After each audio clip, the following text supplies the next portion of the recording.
Hey, everybody, welcome live to the Jim Masters Show Live Entertainment Lifestyle Celebrity Talk Show series. Hope everybody's doing well today, wherever you're watching all around the world. This is our Celebrity Talk Show series that we started almost 3 years ago, almost 900 episodes ago, filled with all of course, our famous JMS light, love, and levity, or as we call it, our lovity, which sort of just slipped out of my mouth 2.5 years ago when we were talking about sort of the warmth and conversational style to our talk show series, where we're bringing back the lost art of conversation, sort of like Dick Cavett, Steve Allen, Regis Philbin, all the legends, Johnny Carson, warm conversational. We don't necessarily call these interviews, even though they are kind of like interviews, but we bring in the light, love, levity, poignant moments, entertainment, and all of you. That is the key. We are live right now, coming to you from the New York area in the Northeast United States. We have an international audience of lovely viewers, and we love that. And so we welcome everybody who's watching throughout the United States, our neighbors to the north in Canada, our friends in Mexico, all around South America as well. We've got lots of great viewers in Brazil and Argentina and Peru. It's really amazing, all throughout South America. And of course, all our friends watching in Europe. We say hello to everybody throughout Europe, Africa, Asia, Australia, New Zealand. Yes, the big blue marble is totally covered right here on the Jim Masters Show with all of you. Hey, if you would like to comment while the show is on live, you have an exclusive opportunity to do that. We call it our JMS Lovity Hall chat room. So on the YouTube channel, when you subscribe to the YouTube channel, which is Jim Masters TV, very easy to do, doesn't cost anything to subscribe. You just hit that subscribe button and you're a part of the JMS Lovity family. When you do that, guess what happens? You can actually comment right now. And I'm looking at a ton of comments already here. So we lovity that. You can comment, say hello to one another, exchange recipes, baby pictures, whatever you want to do in the Lovity Hall chat room, which is exclusive to our show. You guys know I'm a very interactive host, so I like to bring people in, and it's about all of us together, not just about me and the guests. It's about you as well. So participate. We might even show a comment or two on the bottom of the screen. And I know you guys love when we get a chance to do that. So thanks so much for joining us here on the Jim Masters Show Live series. This is our second show of the day, which is truly amazing. And we really appreciate you guys being with us. Thanks for all the comments on social media. Thanks for all of the emails and all the love and support for this cool series that we do to sort of bring us all together and just celebrate life and coming together in an interactive way through our talk show series. So excited also to welcome a very special guest. Now, you guys know I work in television, radio, station, film, and I do professionally in the daytime and sometimes the nighttime, sometimes the weekends. It's the nature of the business. And I love talking about television. I love talking about the industry. And we have an industry veteran, a legend, who didn't just touch into the world of television, but also theater and so much more. Movies, some of your most favorite iconic television shows. This gentleman has had his touch on, and we're going to talk about that. He's got a new memoir out. It's extraordinary. I've read it. I was sent an advanced copy by our wonderful friend, Judy Tursky, who we love, and read it cover to cover twice. It's a page turner. You're going to absolutely love it. It is this book here, really cool, Sex, Drugs, and Pilot Season, Confessions of a Casting Director. Joel Thurm, the legend, is on our show. Let me tell you, he is former senior vice president of talent and casting for the NBC television network. He has been involved in the casting of some of your favorite shows of all time. LA Law, The A-Team, also on ABC, Charlie's Angels, The Love Boat, Starsky and Hutch, also worked with The Cosby Show. One of my favorite shows of all time for drama, Family, of course, you know, with James Broderick, Sada Thompson, Kristen McNichol, Gary Frank, and of course, Meredith Baxter, Bernie, Quinn Cummings, and the whole gang. That was a wonderful Aaron Spelling production, and so many others. The Golden Girls on NBC, Charlie's Angels, Fantasy Island. I mean, this is like Americana on television at its best. The Love Boat and Cheers and Taxi, and even the movies Airplane, also back to TV. Angie, of course. Grease. He's, I'm telling you, The Boy in the Plastic Bubble with John Travolta as well. The Rocky Horror Picture Show. I mean, this is just really the short, of course, the iconic Bob Newhart show, which was on CBS. And that is just the short list, folks, of the incredible shows that this gentleman has had an opportunity to be a part of from the casting point of view. And he grew up in Brooklyn, New York, on a farm in Brooklyn. If you're saying to yourself, scratching your head, saying, what are you talking about? A farm in Brooklyn, New York? Yes. And he grew up on it. And then he went to Hunter College, where he studied theater. He actually made a trip to Italy, was thinking about dabbling in the world of acting as well. And he was a really good test taker, which I think is fantastic because it's a test every day working in these industries. His book is incredible. Now, from humble beginnings growing up on his grandfather's dairy farm in New York, Joel Thurm became one of the most admired, powerful, and accomplished casting directors in Hollywood. Early on, Joel's instincts proved beyond reproach when he recognized John Travolta as much more than a teen idol, casting him in the TV movie The Boy in the Plastic Bubble. It was during his years as vice president of talent and casting for both Paramount Television and NBC that he discovered the remarkable Phoenix family, from which, of course, River and Joaquin Phoenix became A-list movie stars. And with his insider's knowledge, his irreverent style, and biting wit, Joel tells the story of his key involvement in the iconic movies and shows of our time. As I mentioned, Knight Rider, Cosby, Hill Street Blues, Starsky and Hutch, Love Boat, and so many others, The Golden Girls, and on and on and on.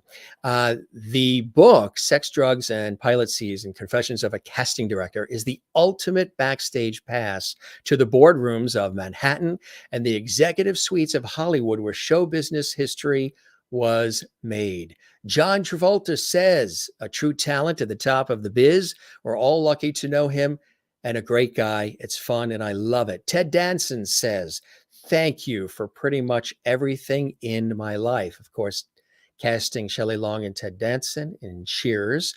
The late Olivia Newton-John even said, always grateful for helping to cast me, for all the unsung work he did behind the scenes for Grease, great memories and details I didn't know. Danny DeVito, actors are naturally nervous around casting directors. Then one comes along who changes your life.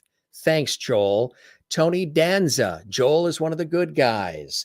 Debbie Allen, this book will make you laugh out loud, cry, and wonder, did this really happen? Joel Thurm was in the eye of the tornado, and he is still standing. It's really incredible. And here's the book again, close up. It's, again, if you really want to have an idea of what it was like, his whole life, I mean, really starting from Brooklyn all the way on, it's an extraordinary read. And you don't have to work in these industries to really have an appreciation for what he did, his incredible keen ability to recognize talent and to share it with all of us through all these incredible iconic movies and television shows. So it is really a pleasure and a privilege and an honor to have him here on the Jim Masters Show Live series. Let's welcome from beautiful Laurel Canyon, California on the West Coast, the incomparable Joel Thurm is with us. Joel, to the Jim Masters Show. Well, I love the opening of your show, but you basically you've just said everything. How can I add to anything you just said? Oh, actually, I have something that tops the intro that's going to make you feel right at home. Anyway, thank you very much for having me, by the the way. pleasure is all mine. We want to make you feel at home, and here it is. This is the NBC Television Network. You can NBC that, be there. There you go. In the heydays of Be There, and boy, were you there. Thanks so much right off the bat, as somebody that's always loved television and works in television, that has made television and broadcast media, and now, of course, digital part of his life, and radio and all of it, and theater.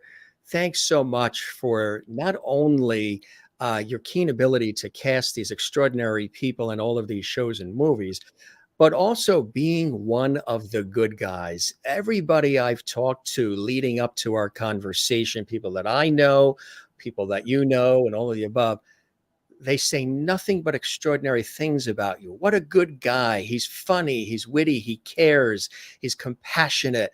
That, in a very demanding, crazy, unpredictable business of big money and big names, isn't always something that you can always master. Uh, but you have, and it's extraordinary. So thank you for me and all of us watching for the years and years that you really shined, and you still shine with what you're doing, telling the stories in the book and so much more. But thanks for your dedication to the task. Well, again, thank you for having me. It's like, see, the thing is, part of what said it wasn't a task. I mean, this Right. was all fun for me. This I is mean, fun for you. it was a very wise teacher and mentor, woman by the name of Ethel Wynant, who I worked for. She was head of casting for CBS, and like the first time I'd ever even knew that job existed.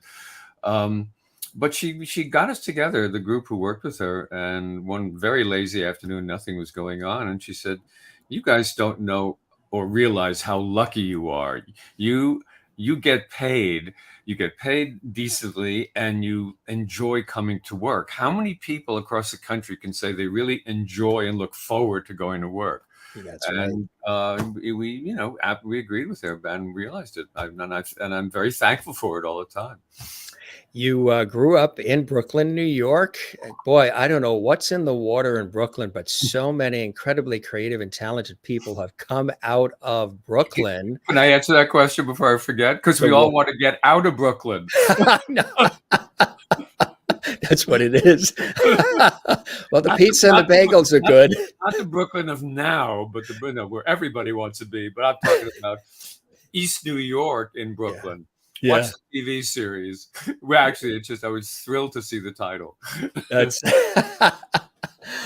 but okay, shut my mouth and listen. No, not at all. The dairy farm, grandfather's dairy farm in Brooklyn, New York. Now, people are probably saying, what is he talking about? That has to be upstate or somewhere else. No, it actually was in Brooklyn, right? Yes, and I have the pictures to prove it. Yes. Well, my grandfather, and I forget how many of his relatives, where they were brothers. Look what we got there. No. At camp. I hated summer camp. Can you tell that I really didn't want to be there? Yeah, he wanted to be at NBC, be there, but not necessarily here, be there. Yeah, it's a cool shot. Well, you about 8 or 9 around that time? Excuse me? I have no idea, but I know it was Camp Park. It was in Parksville, New York, Camp Alpine in Parksville, New York.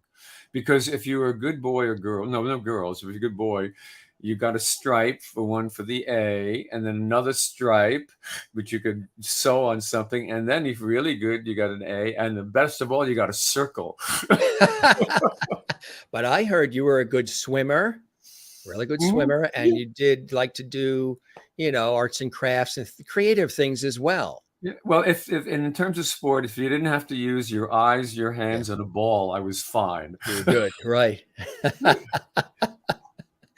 So, growing up in Brooklyn, and were there any inspirations within the family itself? Were any of them in the arts, in entertainment? Was there any of it that you were exposed to before you even went off to school and college? Not really. There was my mother's maiden name is Balsam. She was Florence Balsam, and it was rumored that the wonderful actor Paul Balsam was a relative. I never met him, but I got to be friendly with his daughter Talia Balsam. I've cast her in many things, and she knows we're related, but we just can't figure out just how far. But that's it. No, there was no one in my family except my mother. My mother was fascinated by show business. She wouldn't have thought of that. I think it was just her escape from being a housewife, which she really didn't want to be.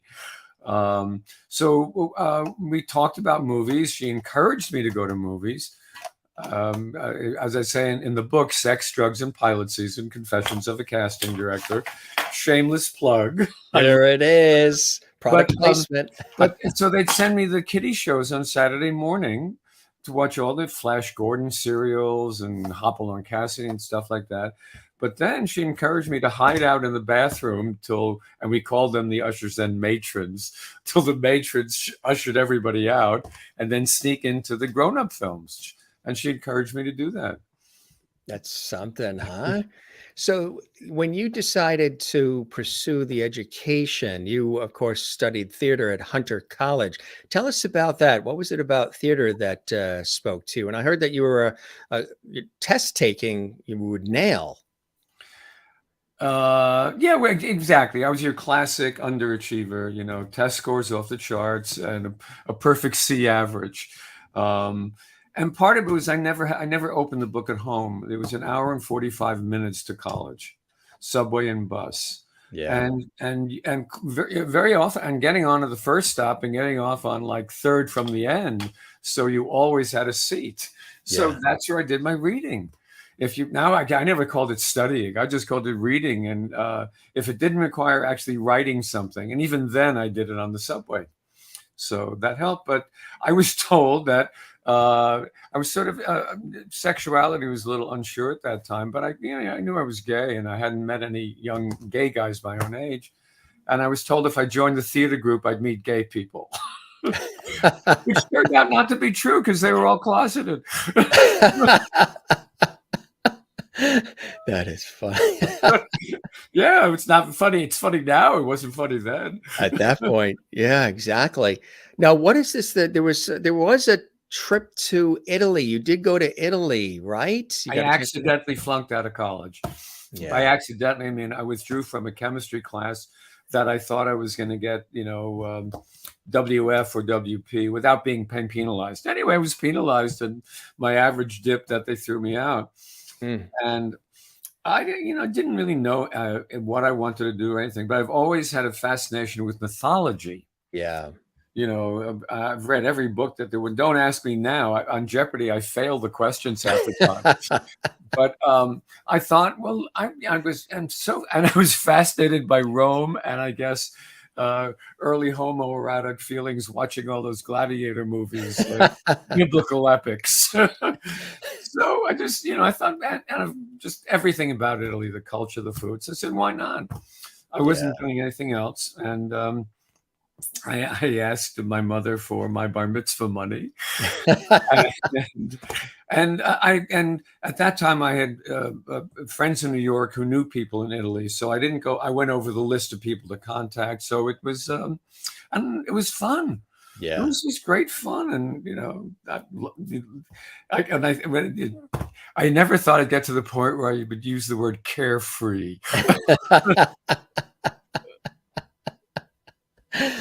So you then had this opportunity to work with David Merrick and Jack, who was sort of, I guess, his henchman in a way. He was the guy who made the cuts and things of that nature and sort of trimmed things down.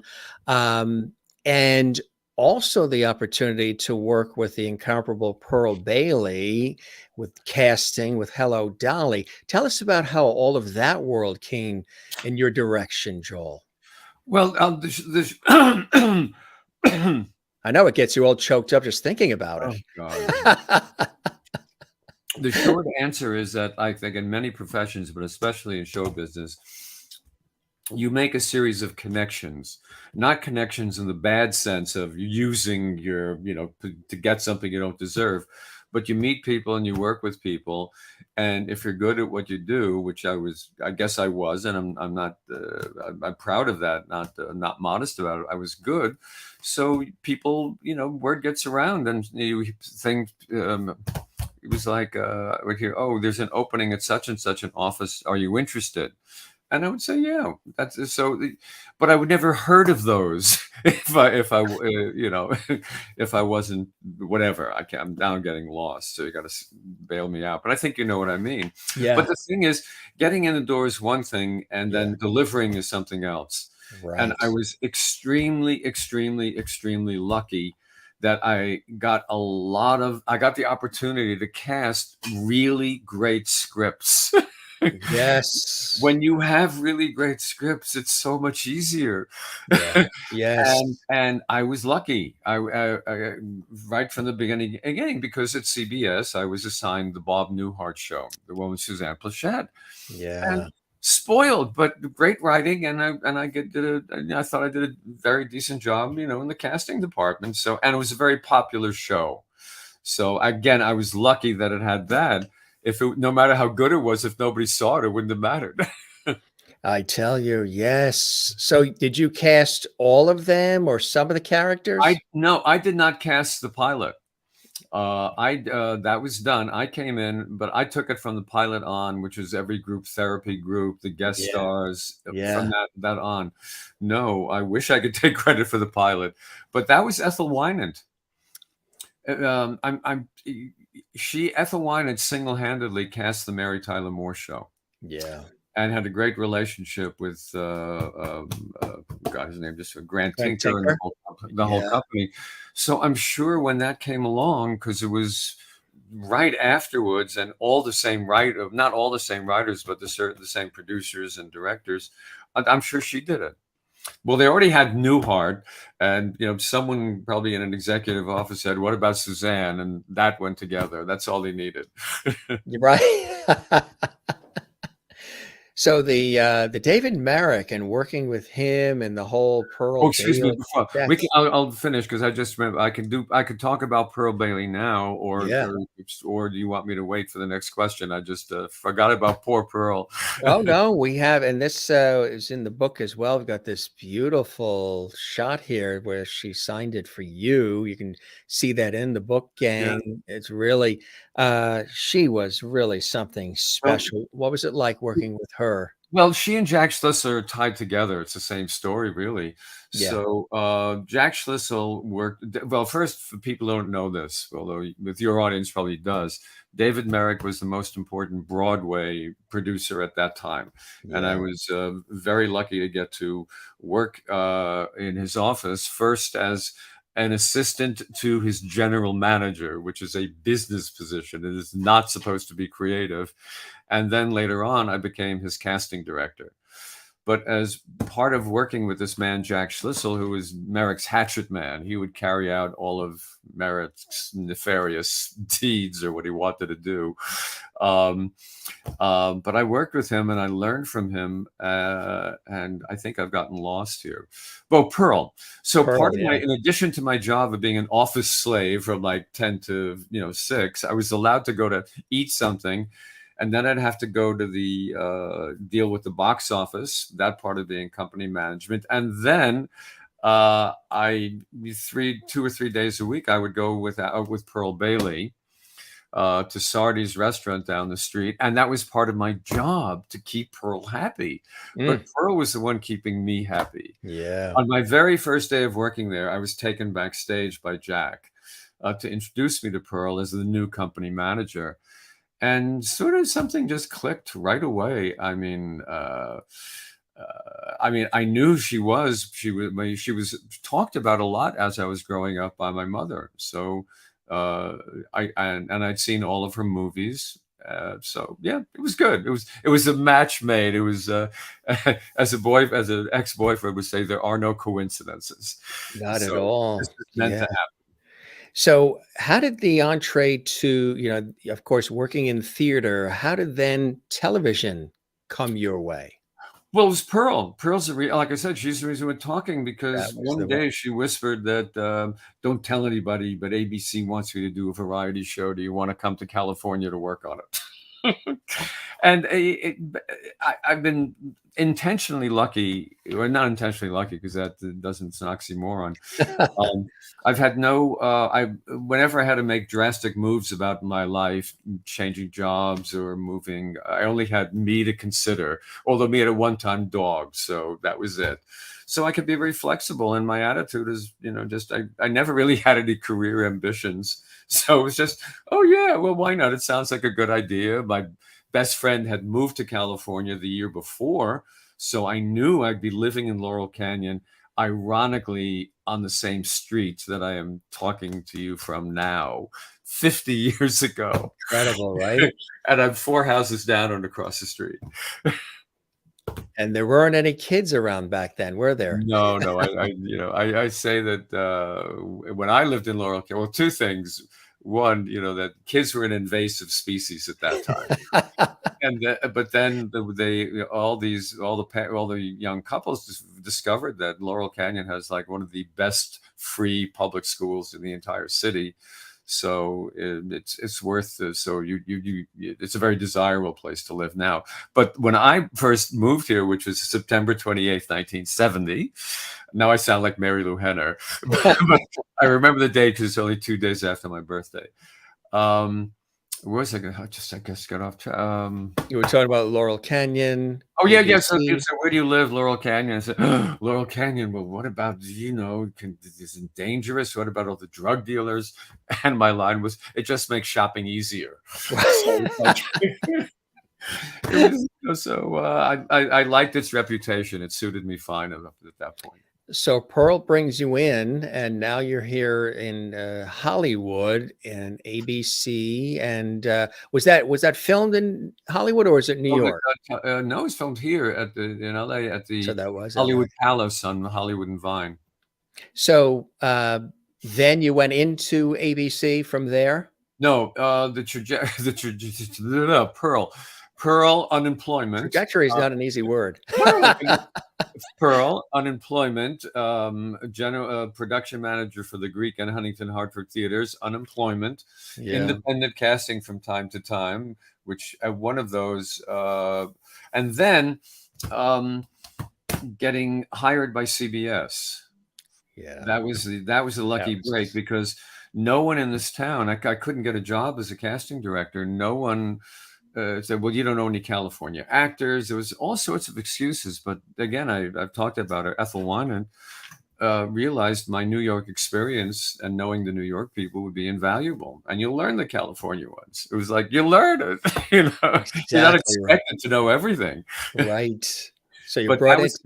That was the time when television started. There were thanks to Norman Lear, average people became to be seen on television instead of beautiful people, and all the New York actors were average. So, well, not all, but you know what I mean. I know, and now you have a little of everything. I think, right? It's great. That never, that was obviously not the case in the 70s and 80s. Everything was very separate and unequal. But yeah, no, much different now than the way it should be. You had the opportunity to cast the boy in the plastic bubble, John Travolta. Tell us about that story. You talk about it in the book, but tell us how that came about. I'll try to do the short version. Well, the thing about casting the boy in plastic bubble was the least of it. I produced the movie and put the movie together. That to me is, and I did it without knowing what I was doing. I did it because everything seemed. I was working as a casting director for Spelling Goldberg, doing what I call meat and potatoes shows, which I loved, like Starsky and Hutch. It's still one of my favorite. Oh yeah. And I had gone from like being, doing very hoity-toity things at CBS to right smack in commercial meat and potato stuff. And it was an adjustment, but I love them both, but I learned. And again, it got me off track. So, all right. No, what was your question again? Because I think I'll just put me back on. Seriously. Well, you're talking about you're talking about the shows. You just mentioned Starsky and Hutch, which actually is really good because I wanted to ask you about working with Aaron Spelling because he was responsible for everything almost on ABC in the 70s. Well, he excuse me, he was on the Spelling, his company was under contract to ABC. So ABC had to get all this stuff first. Yes. Same thing as when I worked for Paramount. Paramount had to give everything to ABC first, or offer it at least. And that's why you saw so many of their shows. It was very good. But I loved Aaron. I just loved his enthusiasm. He just loved television. Yes. It's fun being as a mentor, being like a I don't know how old he was at that time, a 50-year-old, Texas, what is it called? Texas Jew boy pixie. you know, he was the first person I met that genuinely loved television or the kind of stuff that he did. And Leonard Goldberg was his perfect complement. Because Yes. Leonard desperately wanted to be in movies and was the more serious, socially conscious one. So they made a great pair. Before talking about Boy in the Plastic Bubble, how that happened. Sorry. exactly, it's just you are intuitive. Those were the words that were coming right out. Well, I'm employed year round by Spelling Goldberg. And it was a wonderful experience and terrific. And there was a woman named Cindy Dunn who was in charge of developing all their scripts. Comes into my office on a Friday, looking very forlorn, and says, "ABC just passed." I said, "What's the matter?" She said, "Well, ABC just passed on my favorite script that I've been working on for 2 years." And they said the only way they would do it is if we could come up with a big star. And she said, "Could you do me a favor and read this?" I said, "Cindy, that's my job." So no, it's not a favor. Thank you. The short version is that week I read it on a Saturday morning, and I thought it was terrific, and I was able to give it, and instantly, it was a great script. That's to start with.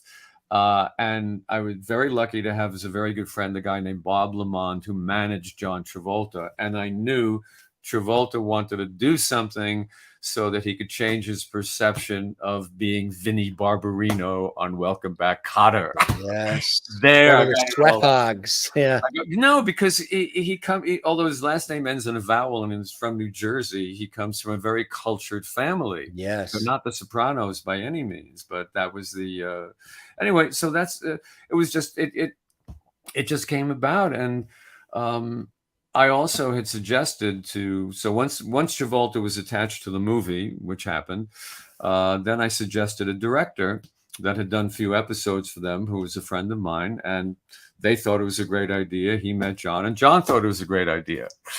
So this all started like on a Monday. By Wednesday, there was a movie, and nothing ever moves that fast. No. And I said to Cindy, "Look, you came up with a great script. I pulled, I got John Travolta attached to this. Come on, this is pretty amazing. We should be producing this." So we went, and I had no idea what that really meant, but and we went to Aaron and Len, and they said fine, but they gave us a definite maybe on getting billing as producers. Yeah, a very definite maybe. But we did it. We did a great job, and we had a wonderful time on the movie. And the movie was the most successful TV movie of that year, 1976. It aired 3 times. Yes. And it was a wonderful, wonderful movie. So it's what can I say? But yeah. Oh, so the movie's a success. Oh, wait, before the movie airs, the rough cut is done. And ABC loves the rough cut. Everybody's thrilled with it. And no changes, just finish it, and that kind of thing. And I'm at home, I'm lounging in my bathtub with a glass of wine and a joint. And at that point, a telephone that was on a long, long cord, and phone rings. And "Can you hold for Mr. Spelling?" But I put down the yes, of course. Yeah. And he's called to tell me that ABC loves the rough cut, and we're going to give you and Cindy producer credit. And then he adds that, now Len didn't want to do this, but I pushed it. That's on Fridays. Monday morning in the office, I get a call from Leonard Goldberg. And look, we're going to give you producer credit on this, but I really had to fight Aaron for this. And it was like, internally, I was so laughing at this. But who cares if that's the way Hollywood works? Fine with me. I came out okay. Right. Absolutely. But I take it back. I did learn something. I was taking credit for something.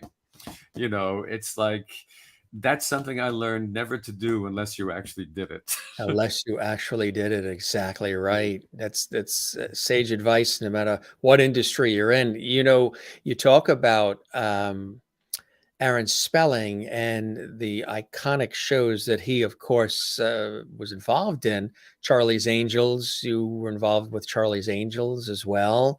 I mentioned in the introduction, one of my personal favorites, just the writing, the location, the selection of talent, was Family with Seda Thompson and James Broderick and the whole group. I had read something somewhere that Aaron Spelling had said that of all the shows he was involved in, the one that he was the most proud of in terms of just the writing, the quality, the production, was Family. Had you heard that over the years? Such a No, such a actually, fabulous show. I never heard that till just this minute. Yeah, But it doesn't surprise me yeah. because, first of all, Family itself was fantastic. I mean, running Just from the top down, Mike Nichols, her name just went out of my head. You don't get old. Three names, writer, they went out of my head. Um, but you know, at one point, it was an incredible group that was assembled. yes. So it was and the product turned out to be absolutely wonderful and different than Aaron's.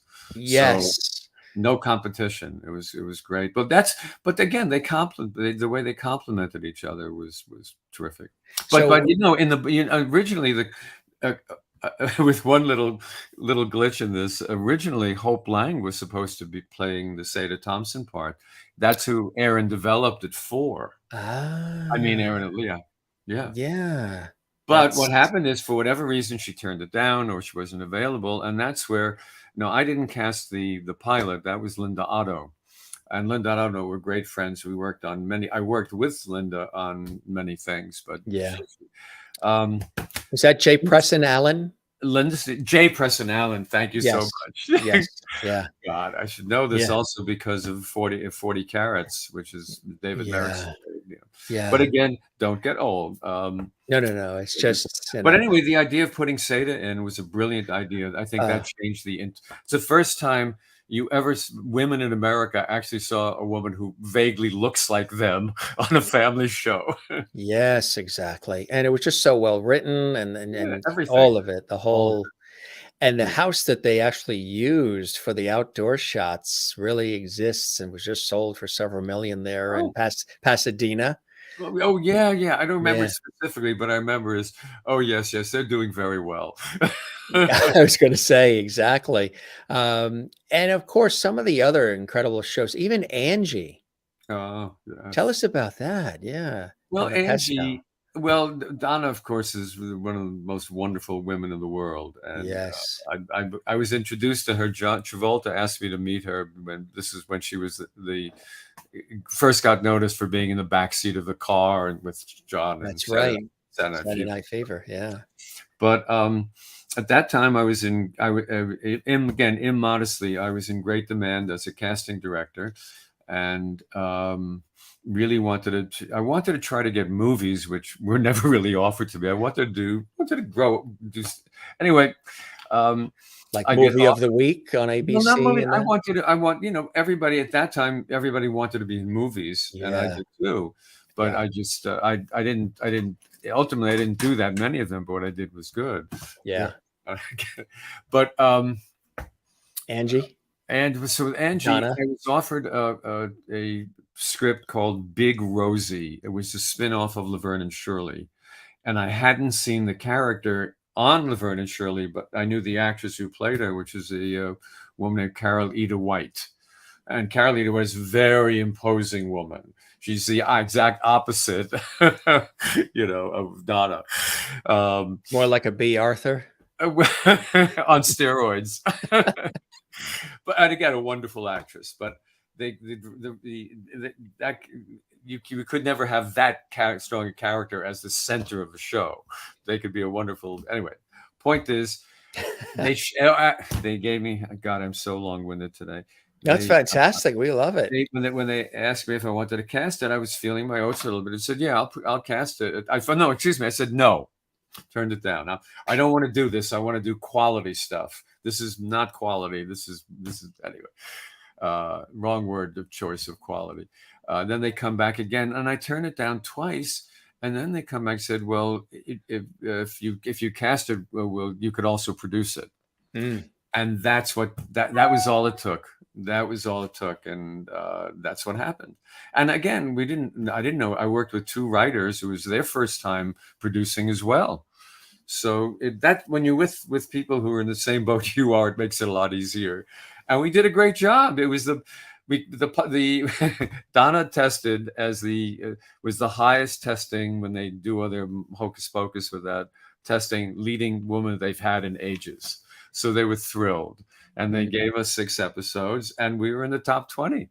Yes. And sometimes no, we never cracked the top 10, but it was great. Even the theme song became a popular hit too. I remember. I forgot that. That's when theme songs and jingles used to be a part of the whole thing. Yeah. People would know the theme song, and they Well, knew yes. that show was coming on, whatever the show was. Oh, no, of course. Well, I think that's a Jeopardy category. Yes, exactly right. Of course, one of the iconic theme songs and shows, Love Boat. Mm-hmm. Well, Love Boat, I cast, there were 3 2-hour pilots. Right. 1, 2, and 3. I did 3. No actor in 1 made it to 3. But I had to cast, and it was the easiest. Well, half of it was the easiest job because I just had to do the captain and the cruise director. And my marching orders from Fred Silverman were, for the captain, get me someone from the Mary Tyler Moore Show, because that had gone off the air, and every single actor and character was popular, and everybody wanted them. And the only one left was Gavin MacLeod. Yeah. So that's how Gavin got that part. It was like, get me someone, perfect, easy. But casting the cruise director role was horrible. Yeah. Because it was underwritten, and there were like, I don't know, 12 people making the decision, and they could never agree. Yeah. And so we went through hundreds and hundreds. I don't know how many actually, but when they finally had to make a decision, Lauren Tweez walked in at the right time, at the right place, the right hair, and the right smile, and she was terrific. So it worked. That's incredible. And of course, right after that on Saturday nights would be Fantasy Island. Yes. Yes. Tell us about you cast Hervey, didn't you? No, I cast. Yes, I cast Hervey. Yeah. It was. I don't know where the initial concept came up to actually have a little person or midget. He preferred the word midget. I'm trying to be politically correct. Yeah. But I don't know who came up with that concept. And I had worked with Tom O'Horgan, who had worked with him. I knew all about him. I knew his work, and so that was the first name out of my mouth. But Ricardo Montalban is the real story about that. Yeah. Because that's not my idea. That was Aaron Spelling's assistant, Renee. And because I was waiting with we originally offered to, I think the one we thought we'd get was James Mason, who was past his prime in movies. He wasn't getting feature films anymore. But he said yes, then he said no, then he said yes, then he said no. To explain to some of your viewers, again, who may not know this, but they probably do, at that time, it was a big step down in prestige to go from being a movie star to a mere television star. Yeah, so, as I say in the book, Sex, Drugs, and Pilot Season, Confessions of a Casting Director. There it is. And Glenn Hansen did the beautiful artwork. Come on, this cover makes you want to open it. He was a guest on our show, and he was extraordinary. And he actually put us together, Glenn. And through Judy. And he was just extraordinary. We spent a lot of time with him going over his amazing career, and he's become a friend. And he sent me some of his work. He sent me Johnny Carson and some of the others. He's just really, I mean, that's really some cover, huh? When I saw that, I couldn't. I had one contribution to that. My one contribution, everybody thinks they're an artiste, in your critique. I felt the pencil didn't look realistic enough, so I asked for an accurate colored pencil. With the eraser. The yellow. I think it was originally a pen. That was it. Originally a pen. And I said, no, I used to chew on them, and it wouldn't have been a pen. It was a pencil. So that was very He's accommodating. one of the best in the business, isn't Well, he? look at that cover. It makes you want to Just open the book. yes, it Come does. on. That's the Yes. um uh, uh, Yeah. a friend of mine and a very, very classy New York producer, when I originally showed him just the black and white version of it, Yeah. he had said a bit commercial question mark or something like that, and thinking that maybe it should be a little more serious. That was the intent. And anyway, so just recently, I think it's showed the fantastic. fight. That's what he said. He laughed and he said, he said he said it's, sometimes he's wrong. Exactly right. Hey, we'd be remiss if we didn't talk about the Rocky Horror Picture Show. Tell us about that and the involvement in casting that. Well, that happened when I was at CBS. Yeah. But my deal with CBS, and again, this wonderful woman, Ethel Wynand, was because I had ambitions to do other things, not just do the Bob Newhart show and some other. So I got permission, was what I'm going after. Yeah. That I could do other work, especially theater work, because she knew how important theater work was. That as long as it didn't conflict with CBS, and of course this certainly didn't. So and the way I got the job, all right, but the way I got the job was through its general manager, Brian Avnet. Again, everything goes back where you establish these relationships. And Brian Avnet was my boss when I worked for Westbury Music Fair.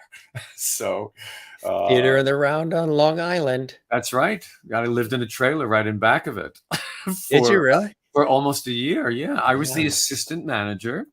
And I had to live within proximity of the place. There was no way you could commute back and forth for that job. No. It certainly didn't pay enough.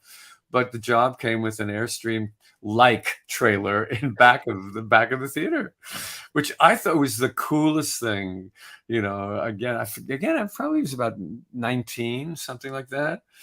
And it was just wonderful. I mean, you could get up, you can, whatever. Yeah. Never mind. So Rocky Horror? Well, Rocky Horror get me back on track. And so at that, God, thank you. You can keep getting me back on track. My pleasure. My pleasure.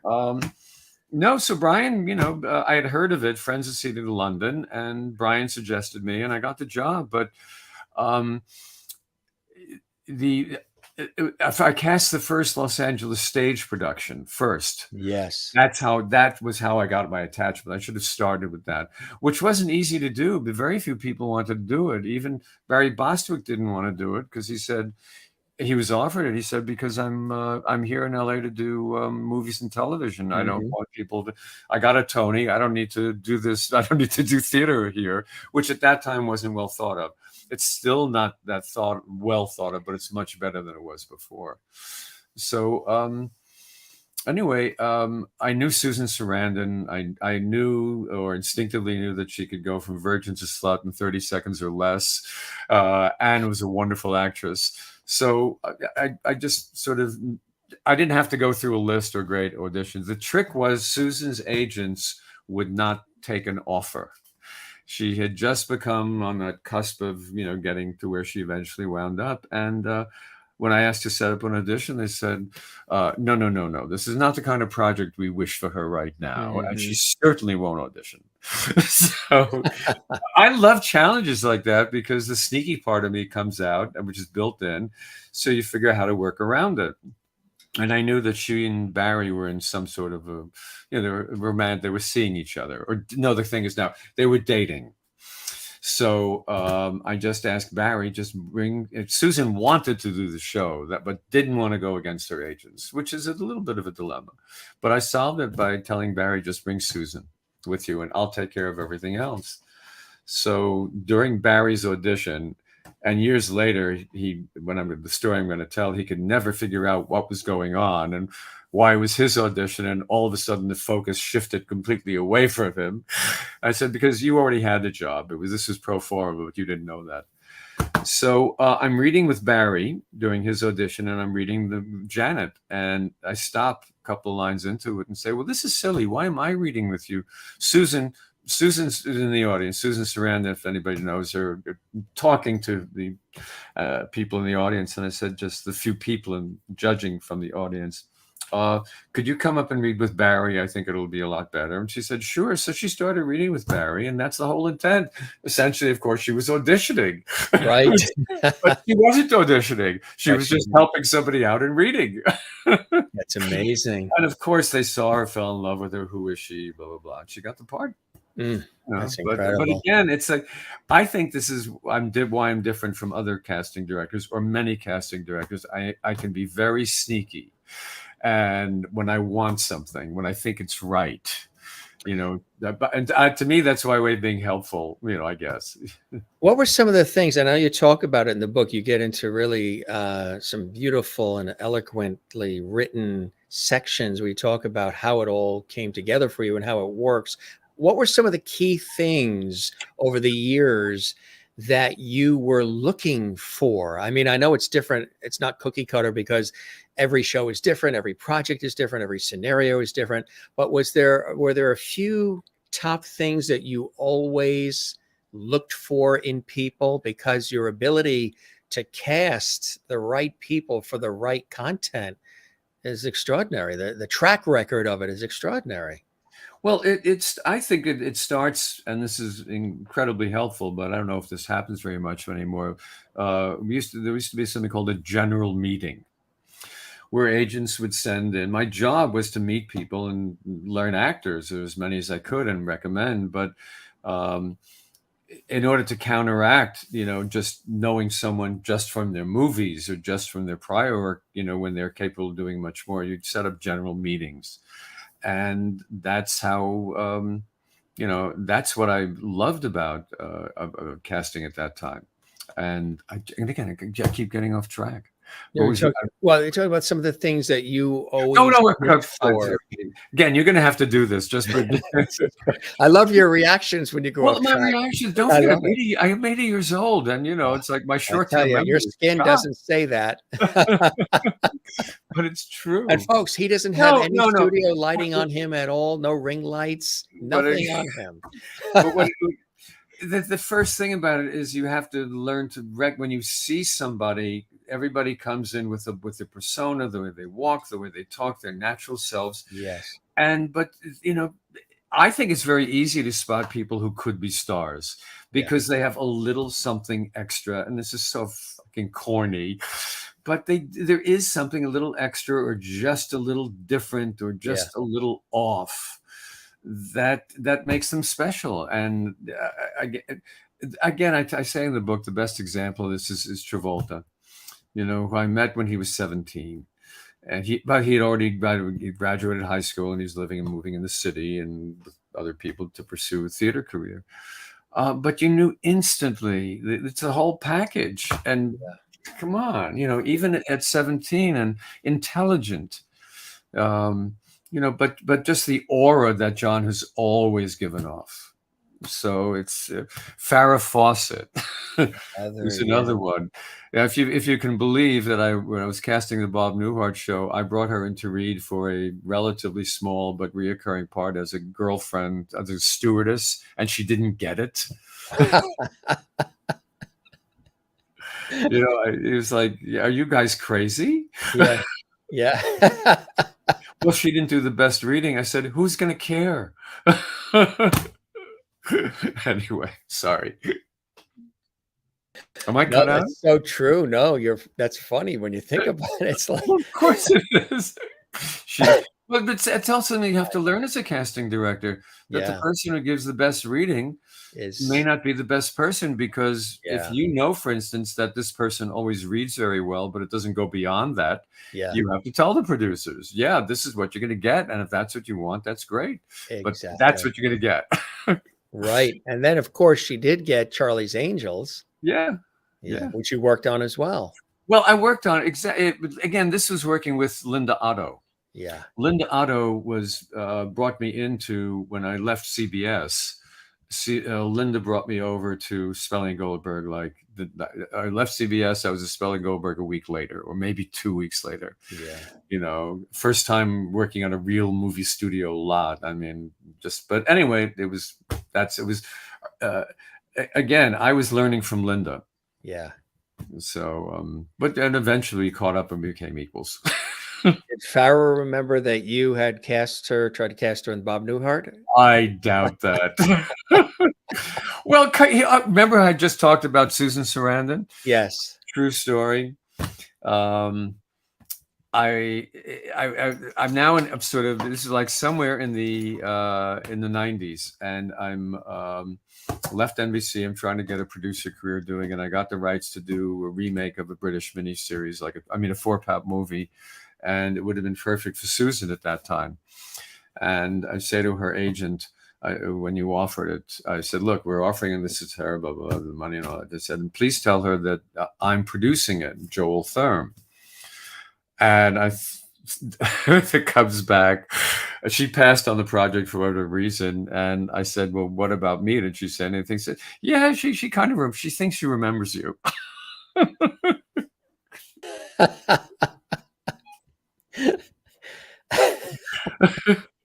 She thinks, Now, yeah. she may not have said that. I am saying what, what her agent at that time said. At that time said, that's funny.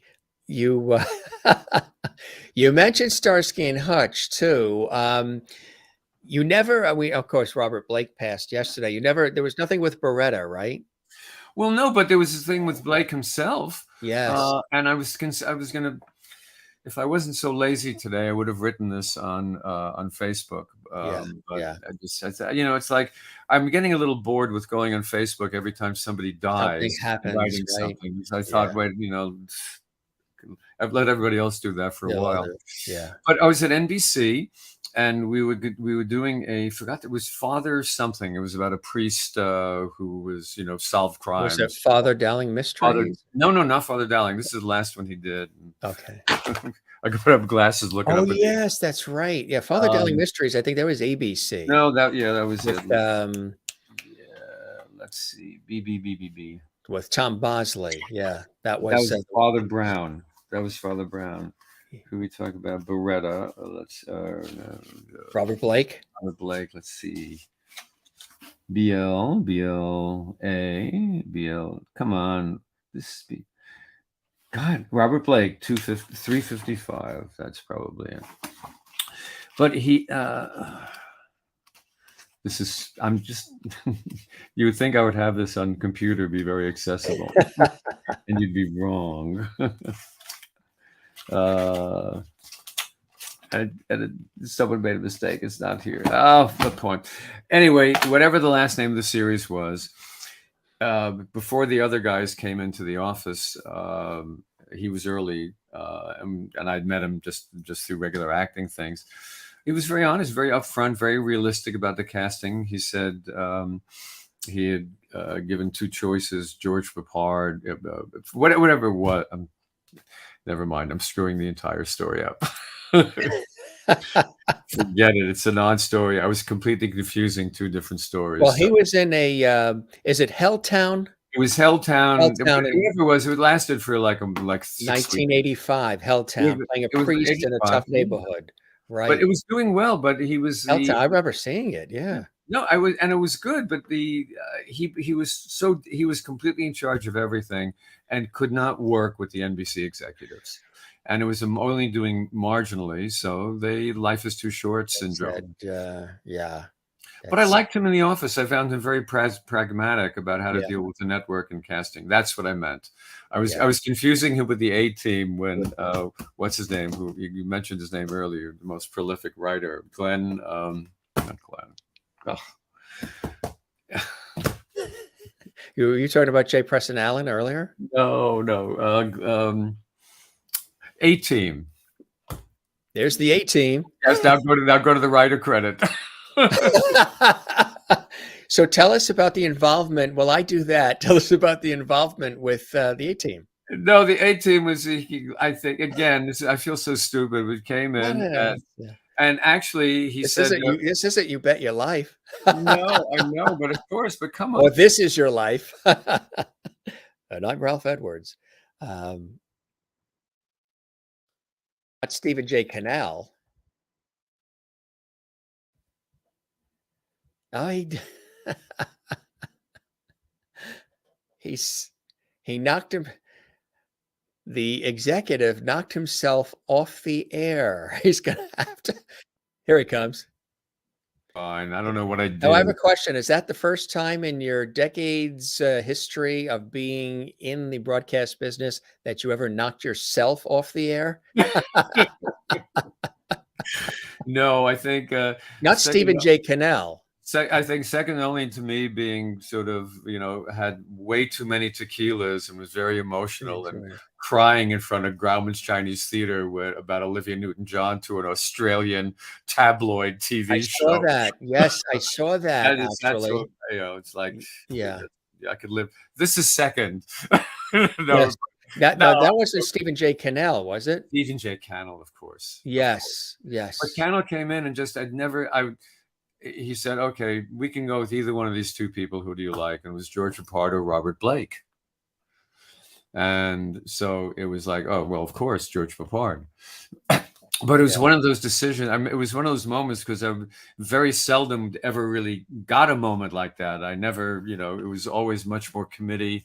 And it usually did. It very rarely did ever end with me. Right. It started, but then some other iconic that we'd be remiss if we didn't talk about Cheers, Ted Danson and Shelley Long. And I mean, and he said some beautiful things about your book as well. Tell us about this iconic series and your involvement. Well, the involvement in this, there's so many connections. Yeah. There's so many connections. The director, James Burrows. Yeah. We got to know each other when Jimmy was stage managing a show for us called 40 Carats. Speaking of J. Preston Allen, see, the mind does work. Comes back. She had written that, she wrote that play. And I was working up the street for David. They were both David Merrick shows, and we'd run into each other all the time. We became friends.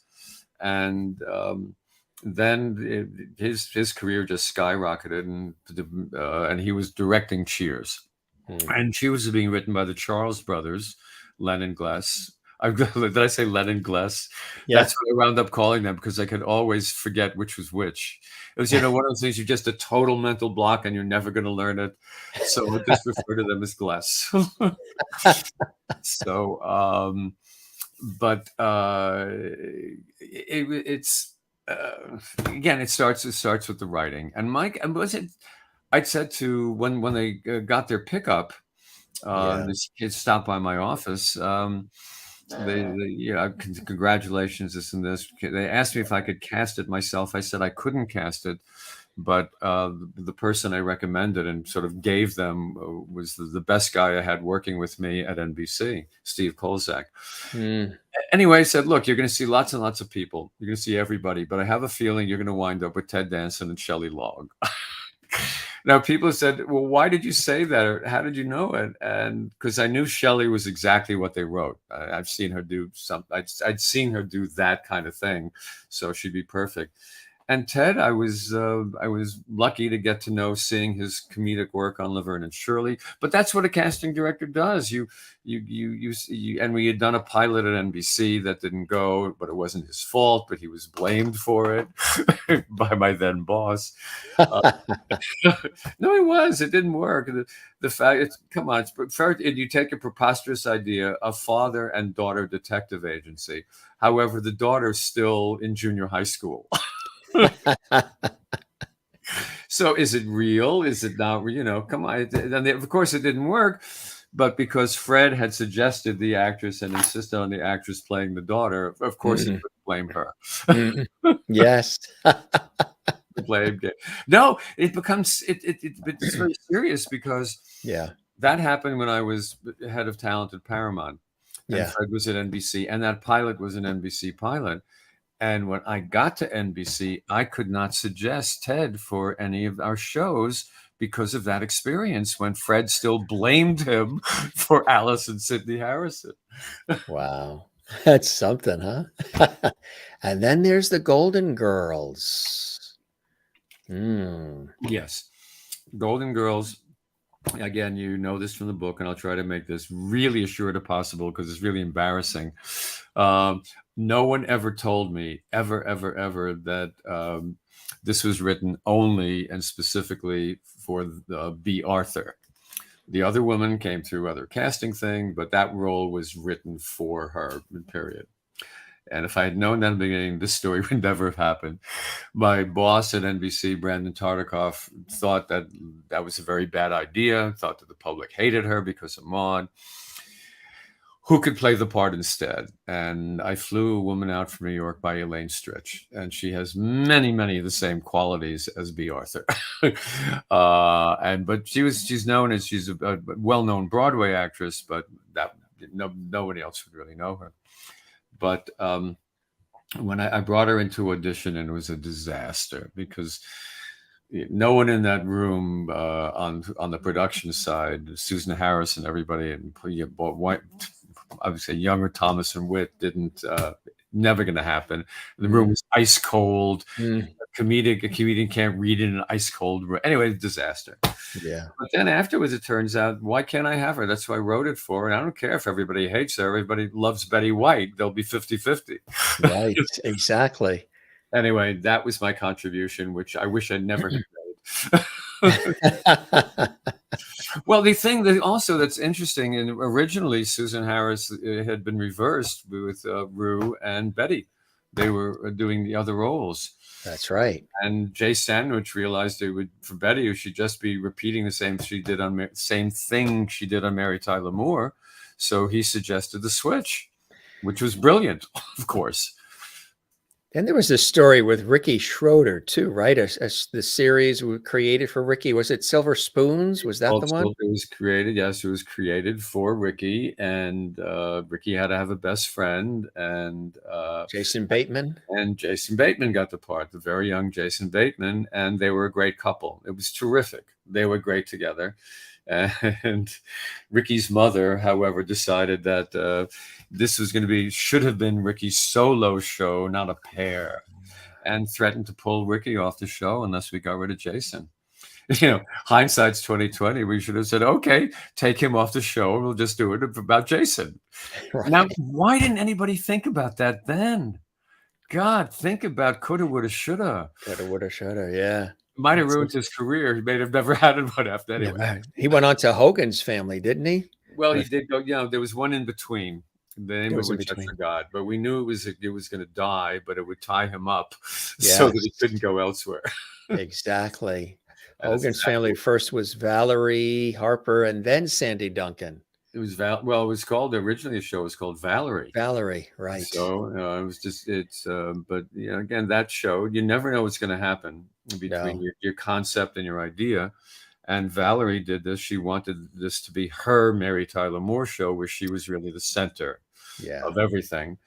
But however, when it turned out after they did the show that the audience wanted her interacting with the kids, not as an adult. Right. So anyway, just then it went through a little turmoil, little renegotiations, a lot of acrimony between Valerie, mostly the studio being unnecessarily vindictive. And again, I think it goes back to when a woman is complaining, she's a bitch, she's this, she's that. And when the man is complaining about or negotiating or being tough or whatever, he's a professional. Right. It's like, or he's being professional, I should say. He's being professional. He won ultimately because in all the lawsuits and stuff, she wound up with the money. That's right. They all sided with her. Challenged it. Exactly. Yeah, and won. Taxi's another, Danny DeVito, and he also had kind words about the book as well. Yes. Well, you know, Taxi was a brilliant cast. And again, I said this before, it's easy to cast a brilliant script.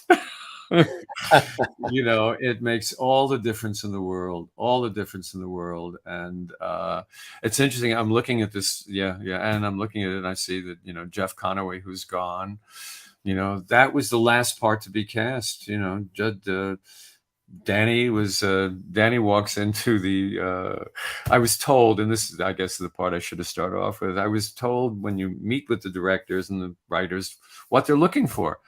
And they said, don't waste time looking for a great actor for Louis. We just need a funny looking guy. He's never going to have more than a line or two every week. So, but I also knew at the very first casting session for the pilot, for the first episode, the very first day I brought in 2 people, and they were only for Danny's role. I brought in Danny and another actor who I knew would be good, but Danny walks in, and to his audition, it's like, so this is the script, and it's like, who wrote this shit? And throws it. That was a very loud throw. I didn't have the soft cover with me. $28 on Amazon. Right there. I would imagine there were times too where you really saw this particular actor or actress perfect for this role, for this series or movie, but for some reason they were not available. Maybe they were, on a Broadway run or something, and they just weren't available. Yet you really, really thought that they would be so good for it. And either maybe later on they did eventually join the cast, or they just could never join the cast because they had other commitments. Did that happen often? Yeah, I can't, unfortunately, I can't think of an example. But I don't remember it because those things are routine, so no, I'm sorry. I don't know. That's the shortest answer you gave all night. Well, I love it. is that good or bad? It was fantastic. No, it was good. Sorry, I don't know. I love it. Cosby Show. Cosby Show. It's in addition to working on great material and all the wonderful actors, the casting process I love because there was no time to second guess and dick around. So we had 2 weeks to cast the show, Did which you is really? unheard of. Yes, and Yeah. I organized like a little army with a casting director in Chicago, one in New York, and one in LA. And all 3 worked on it, and the cast came from all 3 places. But my major contribution to that was about a year and a half before that, Nell Carter had given a party.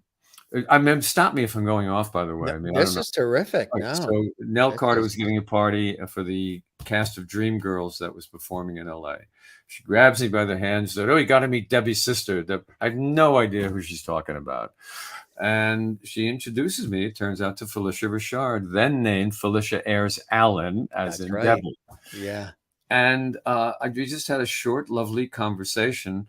But I was so impressed, because there's a lot to be impressed about, but also how she was so different than Debbie. The energy coming off was totally different and great. It wasn't different and bad. Anyway. So a year later, we're doing the Cosby Show, and Cosby wants a beautiful, light-skinned woman who can speak Spanish, as his real-life wife does. And I knew Felicia could speak Spanish. So I told the casting people in New York, look, I forgot her name. She's Debbie Allen's sister. She did Dreamgirls, and put her at the top of the list. And she auditioned in my office, and she did something that was later repeated in the episode, in the pilot, where she's bawling out Theo, and she does not yell. Mm. And she doesn't do any cliches. She's just staring at him and like maybe even pointing, but pointing from her own body, not out there. Right. And it was great. So so I do take credit for that. But I would have happened anyway.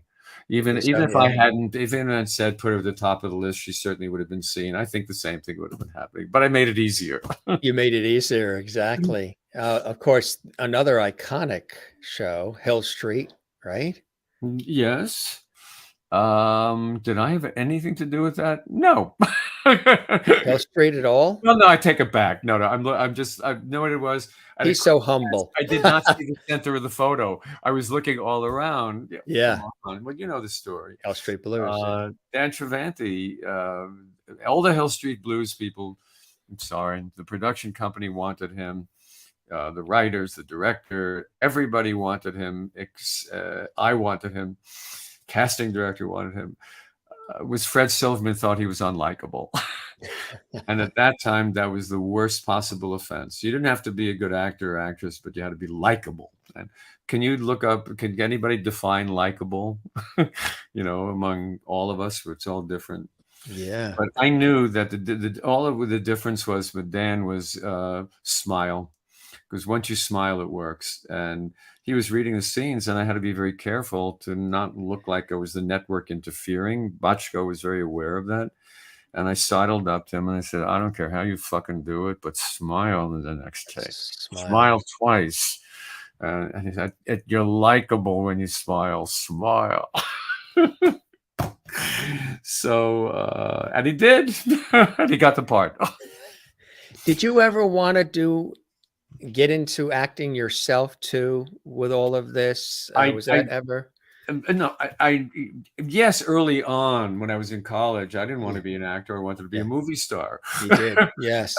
Who cared about the acting? I just wanted to be, my fantasy was a movie star. However, I think I now could be a character actor star. Yes, yes, I would agree. You would be fantastic. If they need crazy old men in their movies, I'm available. And I think my SAG card still is good.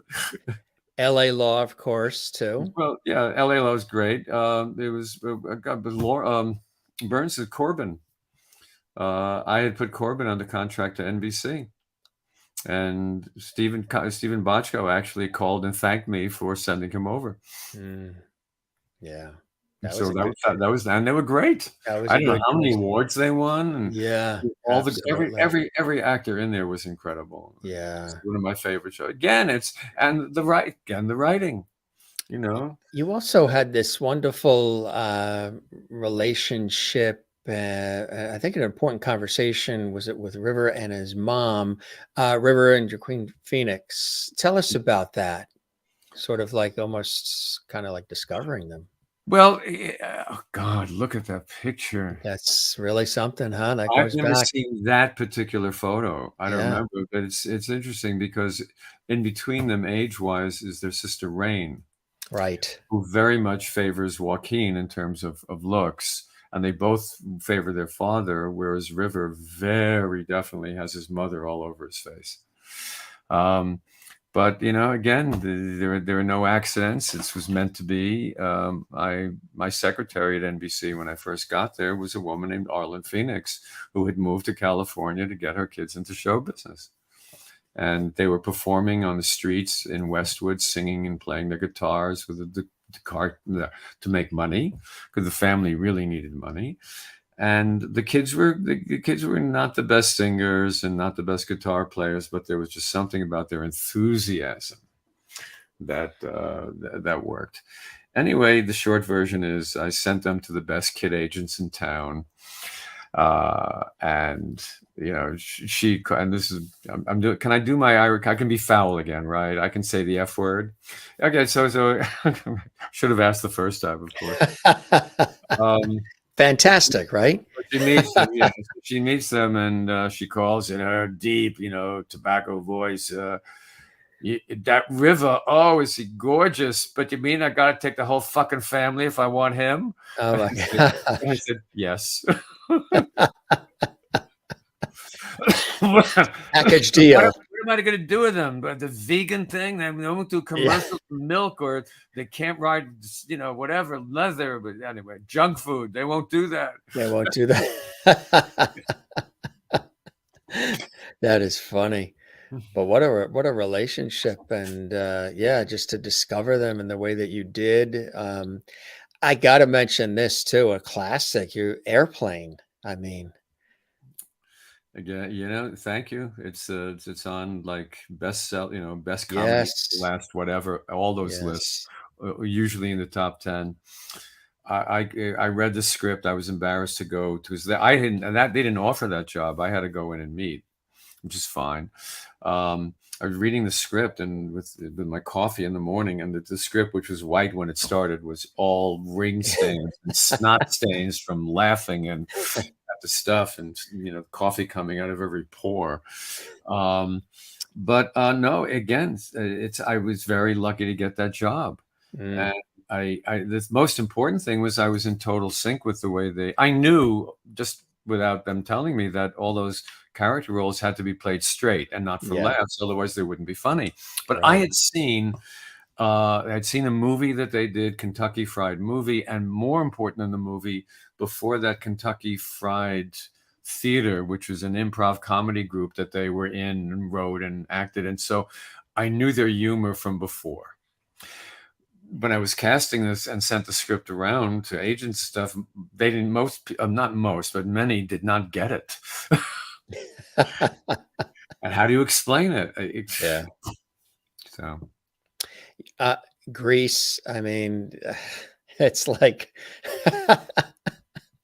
Yeah, do you ever take a Sunday and just look back at all this and say, yes, wow, yes. we did pretty good? Well, I could get into what I call a K-hole on YouTube, looking at stuff that I that I was sure. associated with. There's enough Yeah. of it there. It's but no, Grease has to be, as I say in the book, it was the best of times and it was the worst of times. Yeah. I did so much more on Grease than Cast.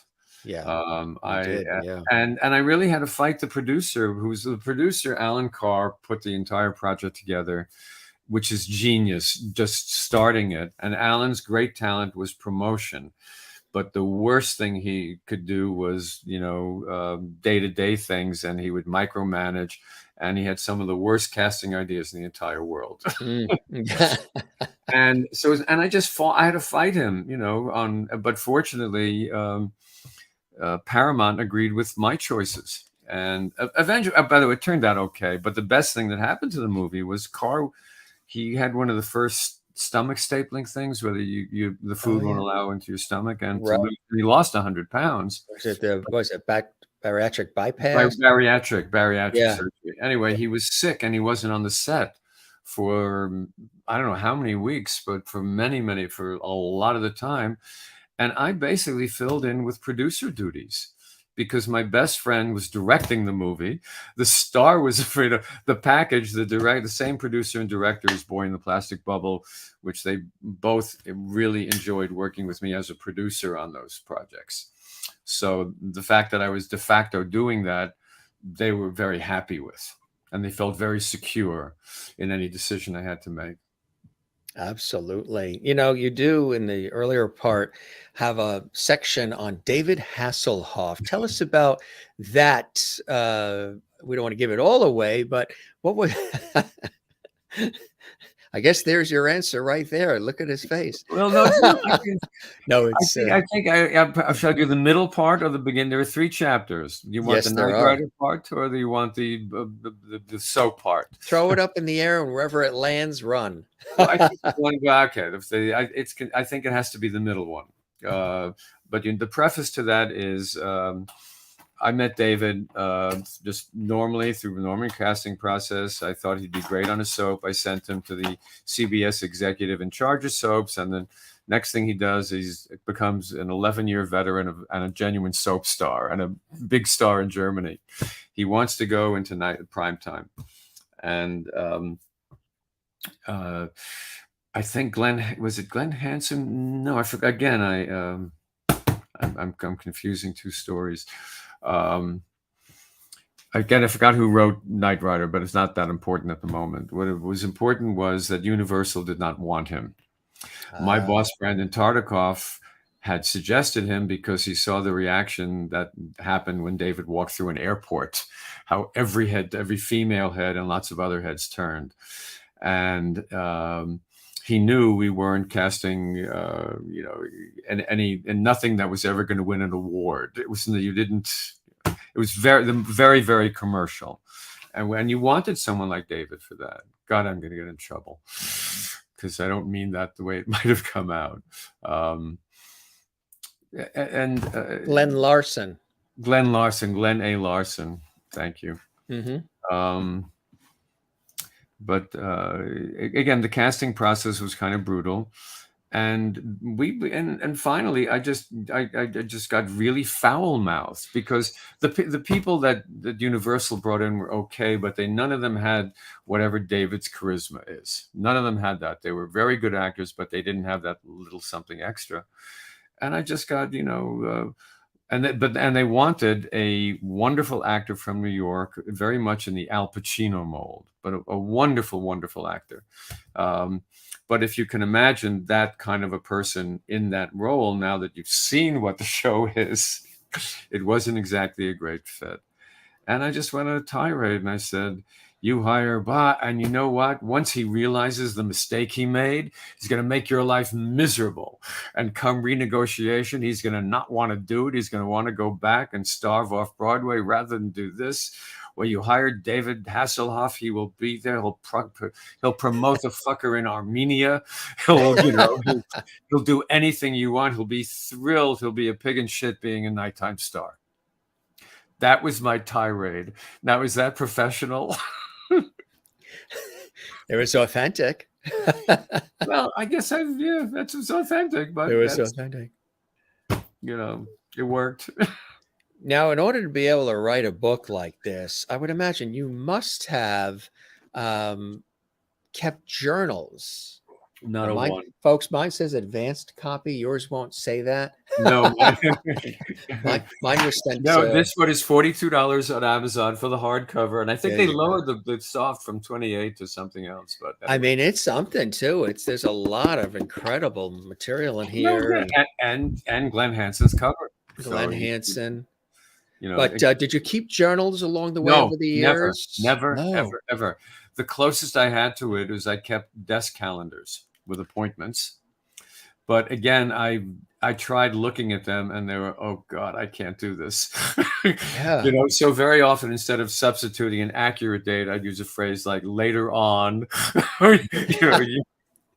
So I didn't have to get too specific about dates. But no, I have a very good long-term memory, exactly the opposite of the short-term one I'm exhibiting tonight. Well, we're digging at all these names. I mean, it's quite amazing. When you look at the body of work, this extraordinary career that's decades long, what are some of the things that stand out for you as either favorite moments, special moments, and reasons that have really made this a blessed situation for you? I've never told a story before, and I just realized there was something about it when you said best moments or something. And this was one of the best moments in my office. And it was Alf, alien life form. It was Alf's audition. So what it had set up is Paul Fusco, who was the writer and the puppeteer, had Alf on his hand, and he was sitting on my couch, and again with the NBC executives scattering around, but I'm behind my desk talking to the puppet hand, and I guess I was good because I really got into the fact that he was a real actor coming in. Oh, and where have you worked before? Oh, the Louisville Rep. It's like I forgot what it was, but I went, and it was half the time the retorts were so funny I could not stop laughing. And imagine interviewing Alf. Anyway, I think that's the laughs just went on and on and on and on. And I love the show too. What's amazing about this too is that a lot of this was not planned. It wasn't what you set out to do or you predicted to do for a career, and it all just happened and you worked with it and knocked it out of the park as best as you could. But it wasn't something where it was in your trajectory from the beginning, right? It hasn't changed. It's exactly the same at 80 as it was, like at 20. I have no idea. It's like, oh, this seems like a good idea. Why not? And that's the trade-off for not having children in a family. But in my case, my brother has a great family and I love my nieces, so that's fine. But I think that's the trade-off. Do you have others that are in the industry at all or in the arts in the family? I have a cousin. He's a first cousin once removed. He comes from the Thurm side of the family, and he is now working for BuzzFeed in London as a producer and on-air talent. And I've watched a few of his things, and he's great. Yeah, He's great. He was what I would. I'd like to look like him. I'd like to be with him. I'd like to be living in London. But he's again, he's terrific, and his name is Jeff Thurm. Well, look for that. That's cool, huh? Yeah, and he also I guess he loved theater when he was in school, and then in high school when he was younger, and then as an adult he just loved reality television.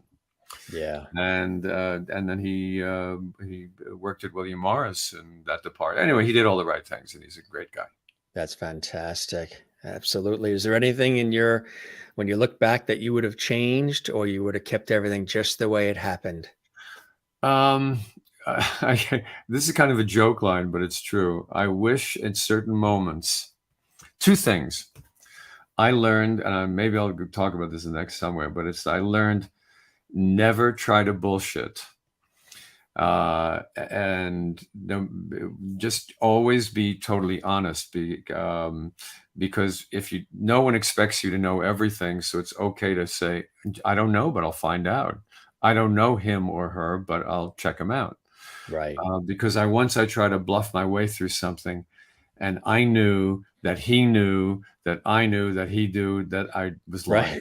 Right. And I never did that again, ever, ever. I was just parroting what all the other casting directors had told me about this talent. So I knew it was a waste of time, but I couldn't say that. Should have said that. Did you have any interaction with Lorne Michaels, Saturday Night Live, over the years? Yes, what I just told you was an interaction with Lorne Michaels. Was it really? Yes. Wow. I didn't even.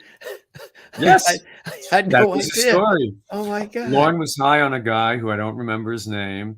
I was not impressed with the guy, and when I checked him around with various other people in town, Wow. they said, "Oh no, that's it. For some reason Lorne is fixated on him, but he never. Again, I don't know the guy's name, but nothing ever happened with his career. So it was one of Lorne's few misses. But I lied, and and if Lorne ever sees this, I've always meant, if I ever saw you again, to tell you the story and apologize." And you did. No involvement in the news departments or news division at all with any of the networks. No, only by by distant relationship. My assistant, Steve Kolzak, his mother was a secretary for the then Senate Majority Leader, whose name just went out of my head. Basically, and Steve was casting Cheers, and he got the guy to come into Cheers and sit on a bar stool and have one line. That was. Now, what was the story with CBS Saturday night lineup of All in the Family? What was it? MASH, Bob Newhart, Carol Burnett, of course, an iconic what lineup. about it? and Quaaludes or something? Or Okay, it's funny now you're loosening up your five. Of course, that was a story, but I said, yeah. CBS used to have, again, in my book, there's a reason why it says Sex, Drugs, and Pilot Season. Yes. Not only because it's a funny title, but I will say that we're only talking about recreational drugs that everybody does now, and a couple that were very popular in the 80s. Right. But one of these was Quaaludes, which you can no longer buy, but it was timed out on Saturday nights. Everybody I knew, young people, stayed home and watched television. You started with All in the Family, MASH. No, All in the Family. Oh, God, now I'm gonna. You started with. Was it All in the Family and MASH? Yeah, All in the Family, MASH, Mary Tyler Moore, Bob Newhart, and then the Carol Burnett Show. And they were that to me is like the super platinum night ever on television. Yeah. There's no reason to leave your house. No. You got this incredible entertainment all for free. And a group of young gay guys, believe it or not, we would sit and watch this. And not to believe it or not, why even go there? But that's what we do, watch the shows. And then, just as Carol Burnett was beginning, you'd split the Quaalude and you take a quarter of it.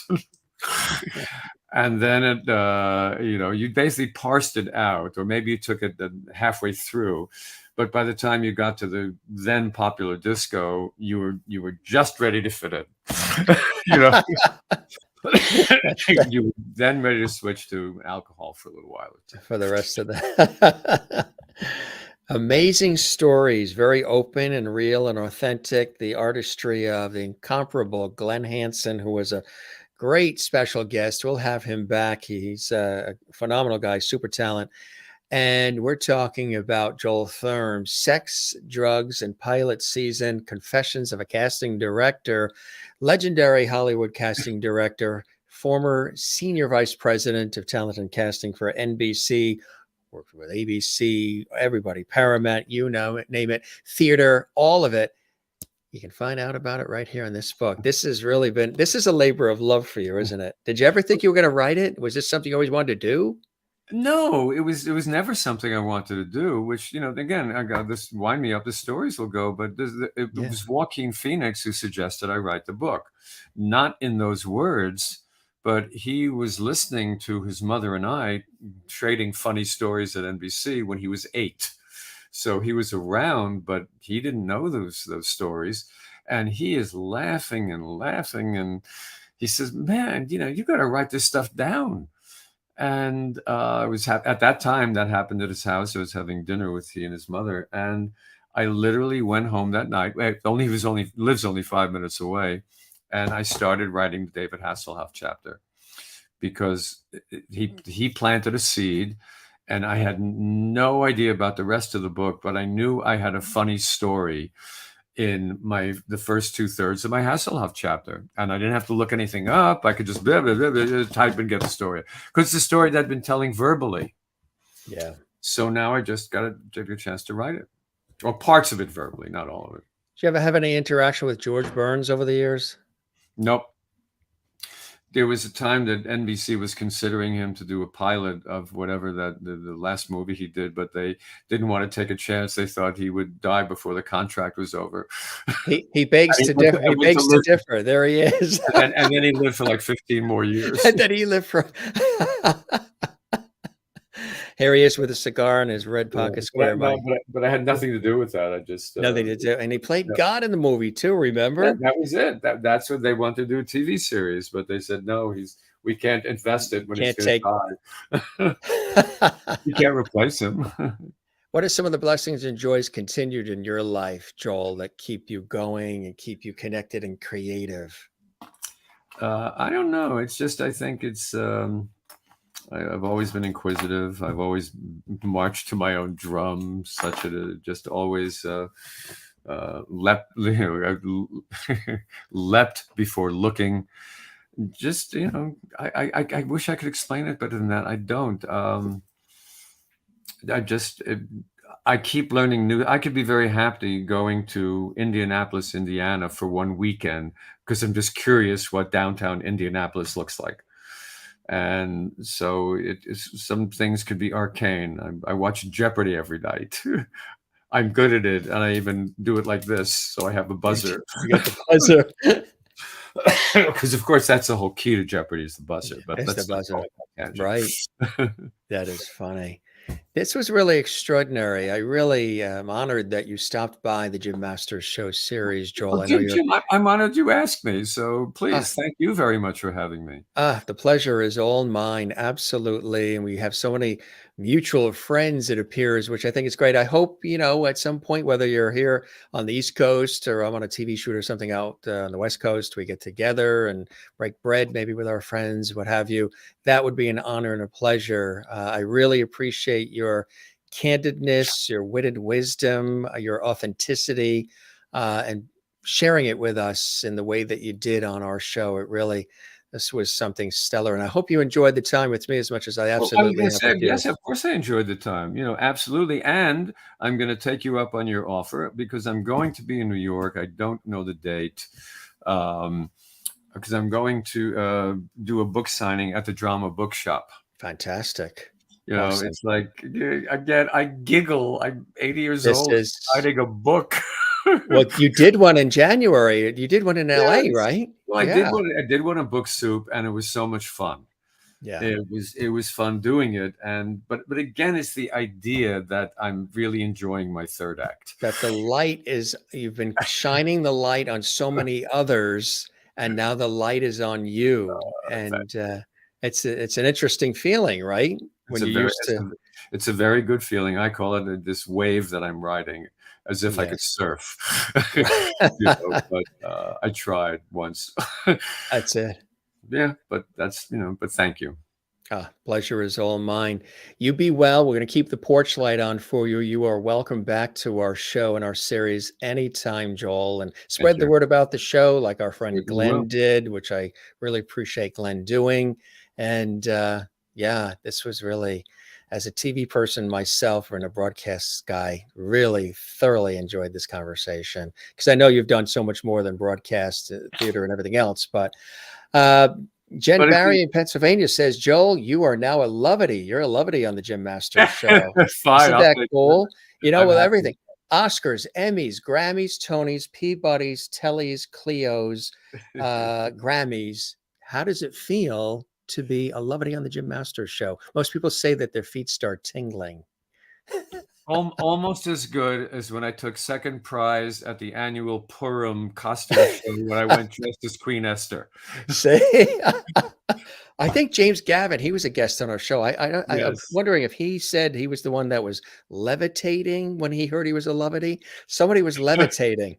They started to levitate. Well, James has edited my book. I mean, he's the right. one. He's he terrific, was the one who taught me how to edit. When I started out, I'd send him 60 pages. He'd send me back 30. Yeah. And I learned, he taught me how to focus and edit. So, and now he's enjoying whatever it is. He's just having a great time in Brazil. He's in Brazil as we speak. I think, actually when he was on, it was the George Michael book that was just out. And then we talked about his whole career. And I believe he was in Fire Island at the time, because it was the summertime when. That's right. He's written 3 incredible. I mean, he's a wonderful, wonderful writer. He does really is. Yeah. Impeccable research. And the George Michael book is sensational. I knew very little about it. My favorite of his, he's the Chet Baker book, has been optioned and several times to make movies. To make movie. What language did that come from?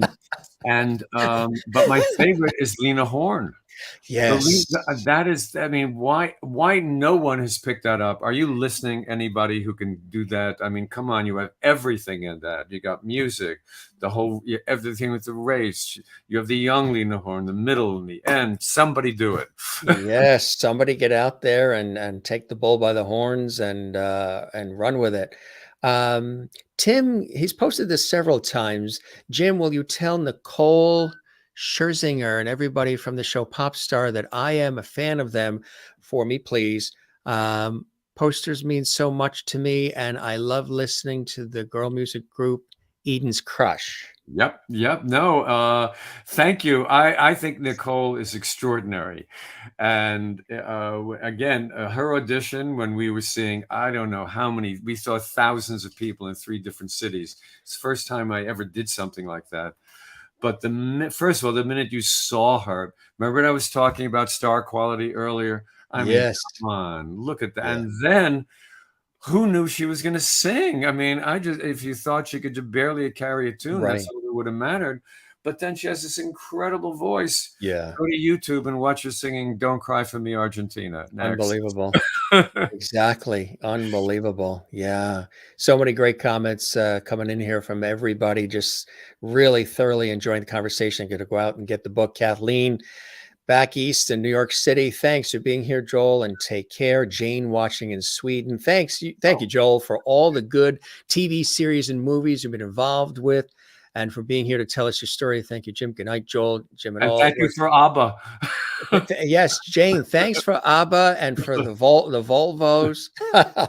And it's 3:48 a.m. in Sweden, and she's always with us.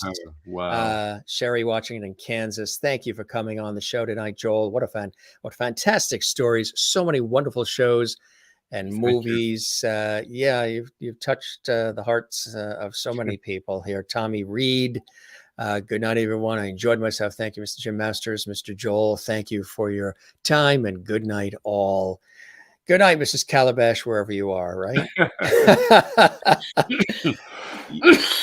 Oh God. Yeah, I tell you, you sang for your supper tonight, Joel.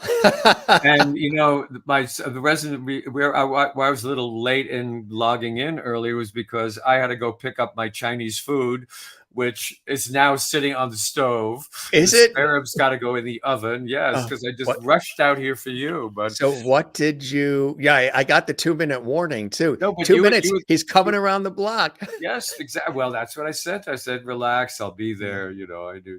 But it rained here all day, and that was my window of opportunity to drive down the hill. Get in there and get that Chinese food. Well, you enjoy the dinner, my Thank you. friend. Definitely Thank you. stay in touch. It truly was an honor to have you with us. Well, I will make sure that when I'm in town, I'll let you know about the drama bookshop and the date and all of that. And I'd sure, love let's do that. it. Okay, I'd love thank you. that. You Thank have a good night, my friend. Take care and have a great weekend. Thank you. Bye. Cheers. Extraordinary conversation on many levels. Legendary Hollywood casting director cast some of your favorite iconic television series over the years, movies, and so much more. Theater, Pearl Bailey, Hello Dolly. I mean, it goes all the way back. We're talking Grease, the Rocky Horror Picture Show. We're talking Airplane, and some of the most iconic TV series on all 3 networks. I know I mentioned that he was the former senior vice president of casting and talent with the NBC television network, the National Broadcasting Company, but also cast on CBS with the CBS television network, Columbia Broadcasting System, and with the Bob Newhart Show. Great stories about that, right? Rocky Horror Picture Show. We were just scratching the surface of shows, movies, and so much more. And the behind the scenes stories that he shared were extraordinary on so many different levels. Really cool conversation. I absolutely loved it. I hope you guys did as well, watching from all around the world. Great stories about some of the choices that were made too, with the cast of some of your favorite shows, LA Law, and of course, the iconic series that was on ABC, the Aaron Spelling production Family with Sada Thompson and Gary Frank and James Broderick, who played Doug Lawrence, the dad. Sada Thompson played Kate Lawrence, the mom. Love, love, love that series. Meredith Baxter Burney, Quinn Cummings, Christy McNichol, Gary Frank. James Broderick, who played the dad, is the dad in real life of the actor Matthew Broderick, who of course is married to Sarah Jessica Parker. Hill Street Blues. I mean, Cosby, Starsky and Hutch, The Golden Girls, Charlie's Angels, Fantasy Island, The Love Boat. And this is amazing. Cheers and Taxi, Angie with Donna Pescow, Grease, The Boy in the Plastic Bubble. I mean, this is just a few of the many shows and series that Joel Thurm cast. Isn't that incredible? Sherry Larson says, Rocky Horror was the best. Did they still throw the tomatoes? And I remember that tomatoes, when they would show it like in colleges, there would be tomatoes for some reason thrown. Jim, thank you for 2 awesome shows today and tonight. Both so much fun. Yeah, we had 2 shows today. Earlier, we had the award-winning Irish soprano Deirdre Masterson live from Wexford, Ireland. And she sang for us as we're getting ready to bring on St. Patrick's Day week. And this was really cool. Kathleen, I know you got a kick out of it because all these shows that I mentioned, I know you've always loved, and you grew up with all these great iconic television series and shows and so much more. Thanks to everybody, all the new viewers watching, all of our regular viewers, our Jim Master Show Lovity Squad. I told Joel about the Lovity situation, that I had said light, love, and levity, said it too fast, and the word Lovity popped out. He absolutely loved that whole idea. And it's cool. It just happened. Really cool. Here is the book again. You can find it everywhere, Amazon, all places where books are sold, Barnes & Noble, all online as well. And look for it, book signing coming in New York. He just did one in LA. Sex, Drugs, and Pilot Season Confessions of a Casting Director, Joel Thurm. Beautiful artwork on the cover by Glenn Hansen, who was a guest on our show. Thank Glenn, we thank Judy, we thank everybody. We thank Joel Thurm for joining us and spending this amount of time. We chatted for about an hour and 45 minutes. And he had so many great stories. I didn't want to interrupt him. I didn't want to stop him. You know, here on the Jim Masters Show, entertainment, lifestyle, celebrity talk show series, we don't rush through. If somebody has great stories and they're sharing it with us and you guys are in and interacting, we're all getting something out of it. Me, the host, the guest, and all of our great viewers. It's a great relationship that we have together, and I really treasure it. So thanks to Joel for joining us. He's now going to heat up his cold Chinese food. He ran out just before our show to get the Chinese food, and then we were on our show. He had 2 minutes, but 2 minutes wasn't enough for him to heat up the Chinese food and then join us live. So he's heating it up now, and but he's 3 hours back. We're on the East Coast here in the New York area, and he's on the West Coast. So we are approaching, 10 o'clock here? Something like that. Yeah. So he's got time. It's around 7 o'clock. He's having a 7 o'clock meal. Chinese food, I think at 10 o'clock at night would be a little too late, unless you have Tums or Alka-Seltzer. Plop, plop, fizz, fizz. Oh, what a relief it is. Remember that? Yeah, Kathleen Walker, she absolutely loved it. This was cool. My day is done. 6 a.m. television shoot, all-day news shoot, an interview. Professional hat was on this morning. And then we rushed back here to JMS Levity Hall. We had Deidre Masterson, the Irish soprano, on. And now here in the evening, we had Joel Thurm on live from Laurel Canyon, California, for all of you. And now I'm going to take the sport coat off and the turtleneck off, and we're going to get even more casual and enjoy the rest of our night. We're going to sleep tomorrow morning.